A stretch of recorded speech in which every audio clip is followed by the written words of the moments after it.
Un soir tranquille d'octobre de l'année 1988, dans un hôpital de Seattle, il s'est produit quelque chose qui allait défier tout ce que la science médicale croyait savoir sur la mort. Maria, une femme de 57 ans, a eu un arrêt cardiaque si grave que les médecins l'ont déclarée cliniquement morte pendant plusieurs minutes. Mais quand elle est revenue, elle a rapporté quelque chose d'extraordinaire. Des souvenirs qu'elle n'aurait pas dû avoir, des connaissances qu'elle n'aurait pas pu posséder et une histoire qui allait changer à jamais notre compréhension de ce que signifie réellement mourir. Maria était une femme ordinaire. Elle travaillait comme employée de bureau, avait 2 enfants adultes et menait une vie tranquille dans le quartier résidentiel de Seattle. Elle n'avait pas d'intérêt particulier pour les sujets spirituels ou ésotériques. C'était une personne pratique, les pieds sur terre, qui ne croyait que ce qu'elle pouvait voir et toucher. Mais ce soir d'octobre, tout a changé. L'arrêt cardiaque a frappé Maria sans avertissement. Elle était à l'hôpital pour des examens de routine quand soudain son cœur a cessé de battre. L'équipe médicale s'est précipitée immédiatement, commençant les manœuvres de réanimation. Les moniteurs affichaient une ligne plate. Le cerveau de Maria ne recevait pas d'oxygène. Selon tous les paramètres médicaux, Maria était morte. Les médecins ont travaillé désespérément. Les chocs électriques du défibrillateur ont secoué son corps immobile. Les médicaments ont été injectés directement dans le cœur. Les minutes se sont écoulées, interminables. 3 minutes. 5 minutes, 8 minutes. Chaque seconde qui passait réduisait les chances que Maria puisse revenir avec le cerveau intact. Mais ensuite, miraculeusement, le cœur a recommencé à battre. Quand Maria a repris connaissance, plusieurs heures plus tard, les médecins étaient préparés au pire. 8 minutes d'arrêt cardiaque signifiaient presque certainement des lésions cérébrales permanentes. Mais Maria n'était pas seulement lucide et consciente. Elle avait aussi quelque chose d'extraordinaire à raconter. Et ce qu'elle a dit a complètement stupéfié le personnel soignant. Maria a raconté que pendant l'arrêt cardiaque, elle avait quitté son corps. Pas au sens métaphorique, mais littéralement. Elle a dit s'être retrouvée à flotter près du plafond de la salle d'hôpital, regardant d'en haut les médecins qui travaillaient désespérément sur son corps inanimé. Elle pouvait tout voir. Les mouvements frénétiques du personnel, les instruments qu'ils utilisaient, même les expressions sur leur visage. Mais la partie vraiment incroyable est venue après. Maria a dit que pendant qu'elle était hors de son corps, elle s'était déplacée à travers le mur de la pièce et s'était retrouvée à l'extérieur de l'hôpital, au 3e étage. Et là, sur le rebord d'une fenêtre, elle avait vu quelque chose de très spécifique, une chaussure de tennis. Pas n'importe quelle chaussure, mais une basket bleu foncé avec le lacet glissé sous le talon et une tache d'usure sur la pointe. Maria a décrit chaque détail avec une précision surprenante. Le problème était que cette fenêtre se trouvait dans une position où personne n'aurait pu la voir depuis la rue ou d'autres parties du bâtiment. Et Maria, qui avait été amenée en ambulance directement aux urgences, puis en salle pour l'arrêt cardiaque, n'avait jamais eu l'occasion de se trouver dans cette position de l'hôpital où elle aurait pu voir cette fenêtre. Kimberly Clark Sharp, une assistante sociale qui travaillait à l'hôpital, a écouté l'histoire de Maria avec une incrédulité croissante. Kimberly était sceptique de nature. Elle avait entendu beaucoup d'histoires d'expériences de mort imminente au fil des ans, mais celle-ci était différente. Maria ne parlait pas de tunnels de lumière ou de parents décédés. Elle fournissait des détails concrets et vérifiables. Kimberly a décidé d'enquêter. Elle est sortie du bâtiment et a regardé toutes les fenêtres du 3e étage, essayant de comprendre s'il y avait vraiment une chaussure sur l'un des rebords. Depuis le sol, elle ne pouvait rien voir. Elle est rentrée dans l'hôpital et a commencé à vérifier les chambres du 3e étage, une par une, regardant par les fenêtres. Il a fallu presque 2 heures, mais finalement Kimberly l'a trouvé. Sur un rebord extérieur, dans une position où il était pratiquement impossible de la voir sous un autre angle, il y avait exactement ce que Maria avait décrit. Une chaussure de tennis bleu foncé, avec le lacet glissé sous le talon et une tache d'usure sur la pointe. Chaque détail correspondait parfaitement. Kimberly Clark Sharp a écrit plus tard: « Quand j'ai trouvé cette chaussure, j'ai senti un frisson me parcourir l'échine. Il n'y avait aucun moyen que Maria ait pu la voir. Pourtant, elle l'avait décrite avec une précision qui dépassait toute explication raisonnable. À ce moment-là, j'ai compris que j'assistais à quelque chose que la science ne pouvait pas expliquer. L'histoire de Maria est devenue l'un des cas les plus étudiés et documentés d'expériences de mort imminente dans la littérature médicale. Le docteur Bruce Grayson, professeur de psychiatrie à l'Université de Virginie, est l'un des plus grands experts mondiaux des expériences de mort imminente, a examiné le cas en détail. Il a dit: « Le cas de Maria est particulièrement significatif parce qu'il fournit des preuves objectivement vérifiables. Il ne s'agit pas d'expériences subjectives qui ne peuvent pas être confirmées, mais d'informations concrètes que Maria n'aurait pas pu obtenir d'aucune manière normale. » Mais l'histoire de Maria ne s'est pas arrêtée là. Dans les jours suivant son expérience, elle a commencé à se souvenir d'autres choses, des choses qui allaient bien au-delà de cette seule expérience de mort imminente.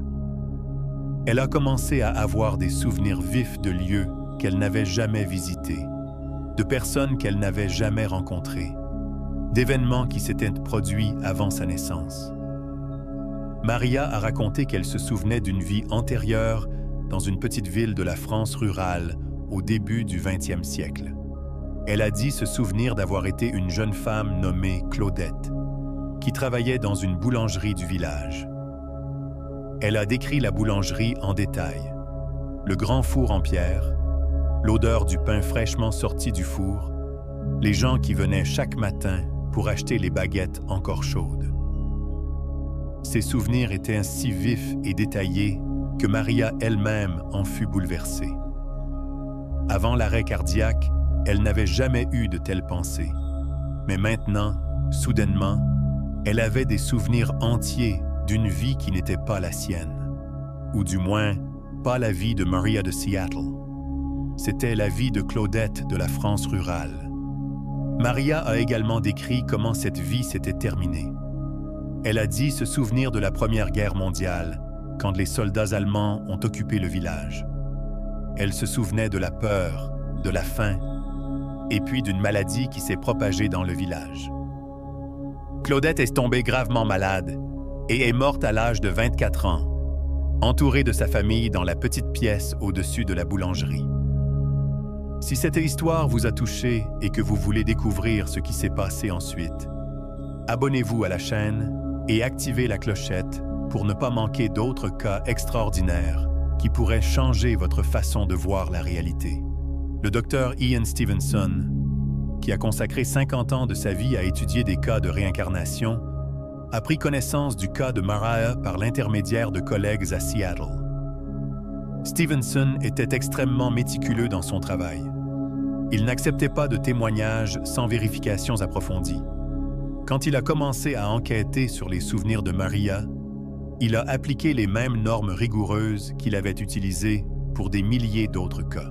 Stevenson a découvert que beaucoup des détails dont Maria se souvenait sur la vie en France correspondaient à des faits historiques vérifiables. La description du village, les conditions pendant l'occupation allemande, même le type de maladie qui s'est propagée à cette époque, tout correspondait aux registres historiques. Mais Stevenson voulait plus. Il voulait des preuves concrètes que Claudette avait réellement existé. Les recherches dans les archives françaises ont été longues et compliquées. Les registres des petits villages, pendant la Première Guerre mondiale, étaient souvent incomplets ou détruits. Mais après des mois de recherche, l'équipe de Stevenson a trouvé quelque chose. Un certificat de décès pour une jeune femme nommée Claudette Rousseau, morte en l'année 1918 dans un petit village de Normandie, exactement là où Maria avait dit avoir vécu. L'âge correspondait. La cause du décès, la grippe espagnole, correspondait à la maladie que Maria avait décrite.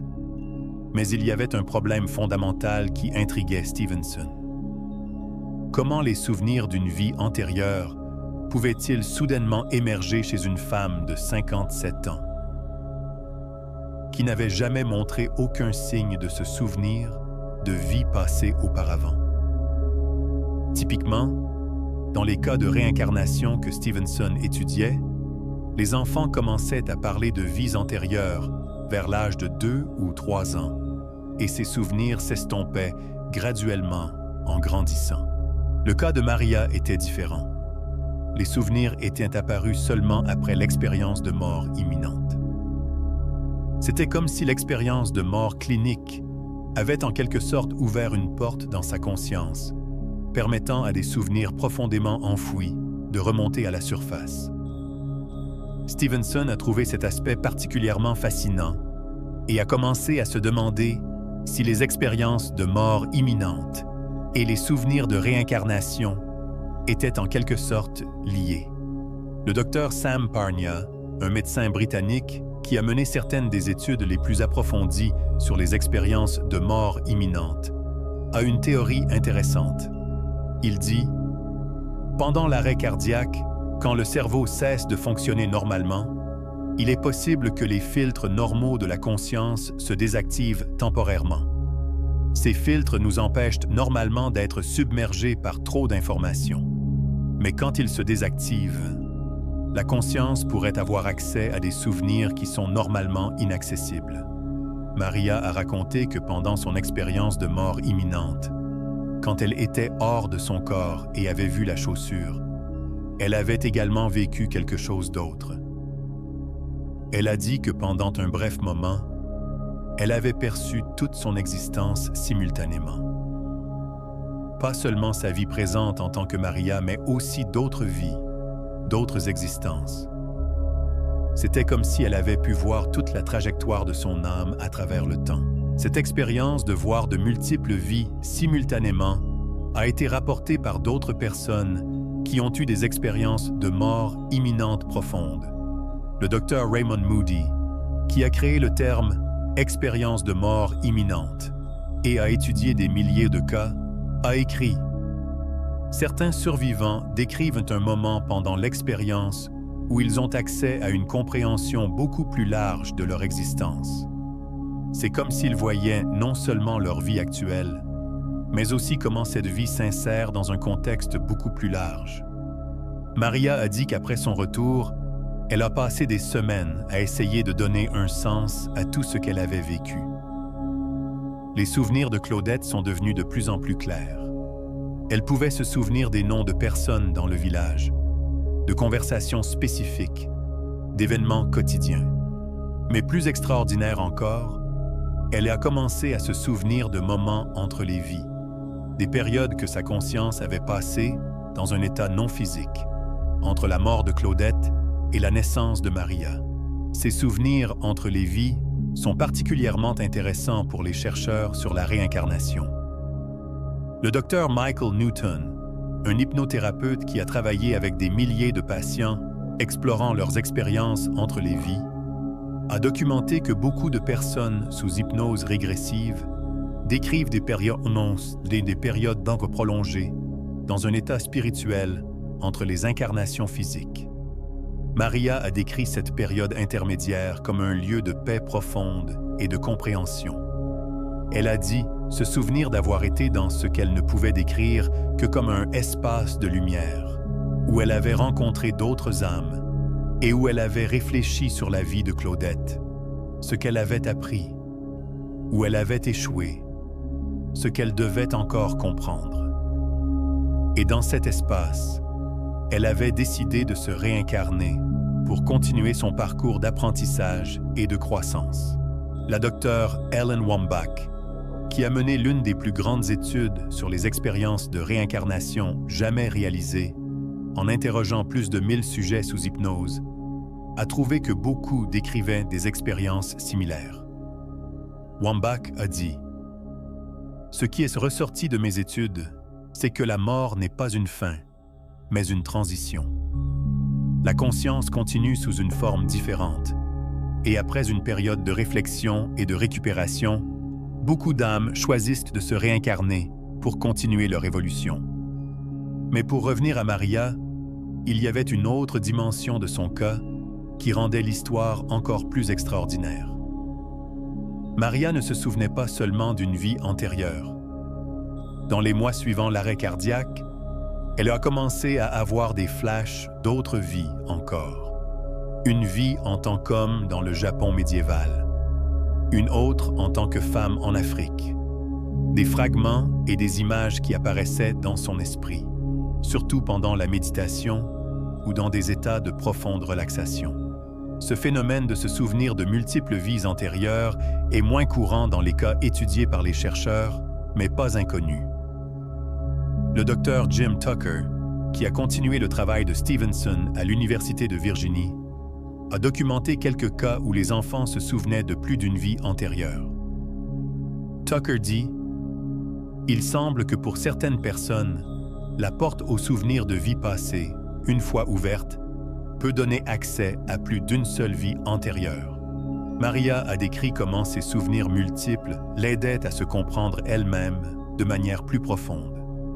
Elle a dit qu'elle pouvait voir des schémas récurrents à travers les différentes vies, des leçons que son âme essayait d'apprendre, des relations karmiques qui se répétaient, des talents et des capacités qu'elle avait développés au cours de nombreuses existences.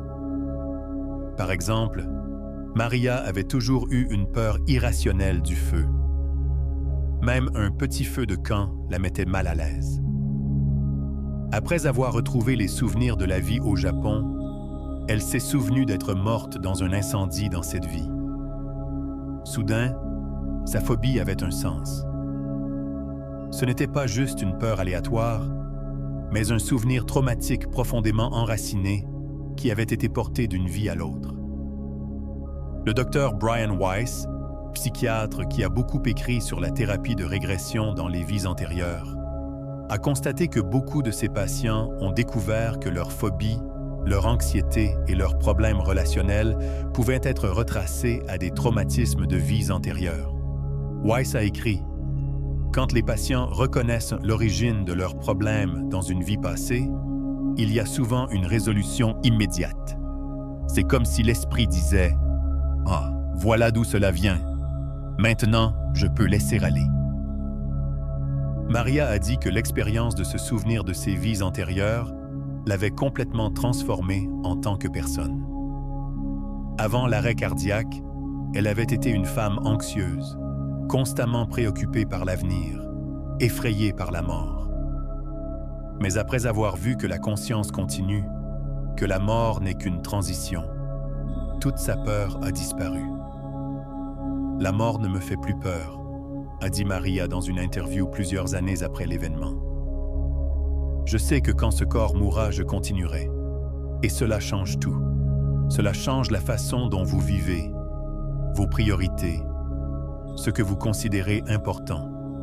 Quand vous savez que vous êtes une âme éternelle qui fait juste un voyage temporaire dans ce corps physique, vous arrêtez de vous inquiéter autant des petites choses.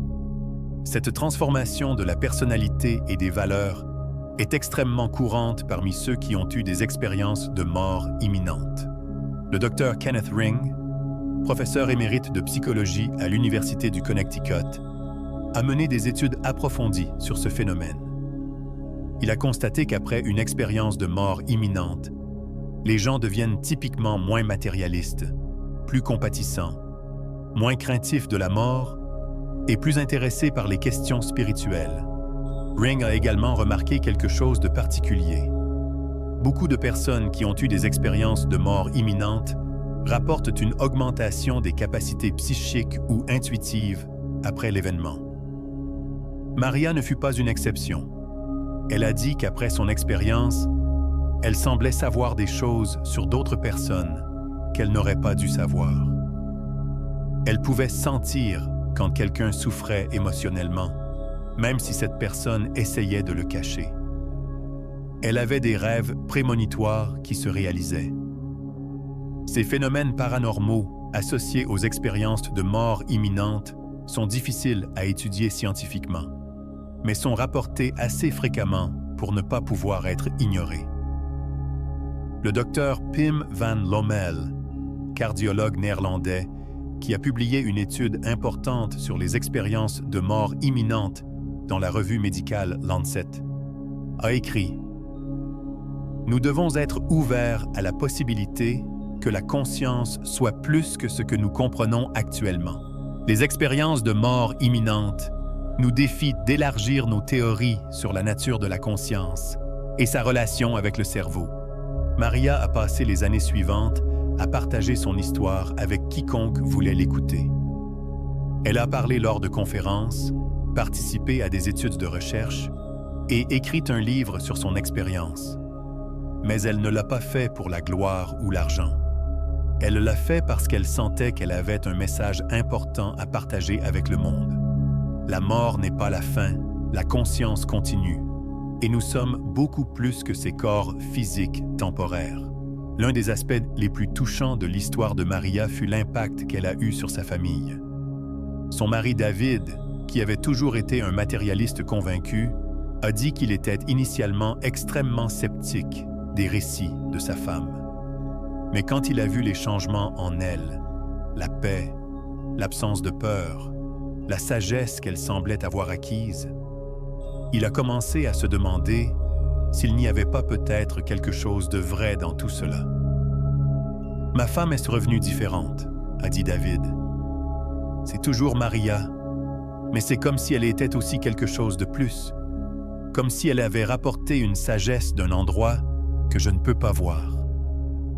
Cela m'a fait reconsidérer tout ce que je pensais savoir sur la vie et la mort. » Les enfants de Maria ont eu des réactions similaires. Sa fille Laura a dit « En grandissant, on m'avait toujours appris que quand on meurt, on finit simplement. Mais l'expérience de ma mère m'a montré qu'il pourrait y avoir beaucoup plus. Je ne dis pas que je crois tout aveuglément, mais cela m'a ouvert l'esprit à des possibilités que je n'avais pas considérées auparavant. Si cette histoire vous a fait réfléchir et que vous voulez explorer d'autres cas qui défient notre compréhension de la réalité, abonnez-vous à la chaîne et laissez un like. Activez également la clochette pour recevoir des notifications sur toutes nos nouvelles vidéos. La communauté scientifique, comme on pouvait s'y attendre, a eu des réactions mitigées au cas de Maria. Certains chercheurs l'ont embrassée comme l'une des preuves les plus convaincantes que la conscience peut exister indépendamment du cerveau. D'autres sont restés sceptiques, cherchant des explications alternatives. La docteure Susan Blackmore, psychologue et sceptique des expériences de mort imminente, a suggéré que les souvenirs de Maria auraient pu être construits par son cerveau en utilisant des informations qu'elle avait inconsciemment absorbées pendant sa vie. Quant à la chaussure sur le rebord, Blackmore a proposé que Maria aurait pu la voir à un moment oublié, peut-être pendant qu'elle était transportée à l'hôpital. Mais Kimberly Clark Sharp, qui a trouvé la chaussure, a fermement rejeté cette explication. La fenêtre où se trouvait la chaussure n'était visible d'aucun point du parcours que Maria aurait pu faire, a dit Sharp. Et même si elle avait été visible, Maria a décrit des détails qui auraient été impossibles à voir depuis le sol ou de tout autre angle normal. La seule façon de voir ces détails aurait été d'être directement devant cette fenêtre, au 3e étage, en regardant de près. Le débat sur le cas de Maria continue encore aujourd'hui. Mais peut-être que la chose la plus importante n'est pas de savoir si chaque sceptique peut être convaincu. La chose la plus importante est ce que le cas de Maria nous enseigne sur nous-mêmes et sur la nature de la réalité. Le docteur Eben Alexander, neurochirurgien qui a eu sa propre expérience de mort imminente pendant un coma causé par une méningite, a écrit « En tant que neuroscientifique, j'avais été formé à croire que la conscience est simplement un produit du cerveau. Mais mon expérience m'a montré que cela ne peut pas être vrai. La conscience est primaire, le cerveau est secondaire. Le cerveau ne produit pas la conscience. Il la filtre ou la focalise d'une certaine manière. » Maria a vécu pendant 23 autres années après son arrêt cardiaque. Durant ces années, elle a continué à avoir des souvenirs de plus en plus clairs de ses vies antérieures. Elle a dit que plus elle vieillissait dans cette vie, plus elle pouvait voir le schéma général, comment chaque vie se connectait à la suivante, comment les leçons non apprises dans une vie étaient représentées dans la suivante, comment l'âme évoluait lentement à travers de nombreuses incarnations. Vers la fin de sa vie, quand le cancer était sur le point de l'emporter, Maria était complètement en paix. Elle a dit à sa famille « Ne pleurez pas pour moi quand je mourrai. Je sais où je vais. J'y suis allé avant, entre la mort de Claudette et la naissance de Maria. C'est un endroit magnifique, rempli d'amour et de lumière.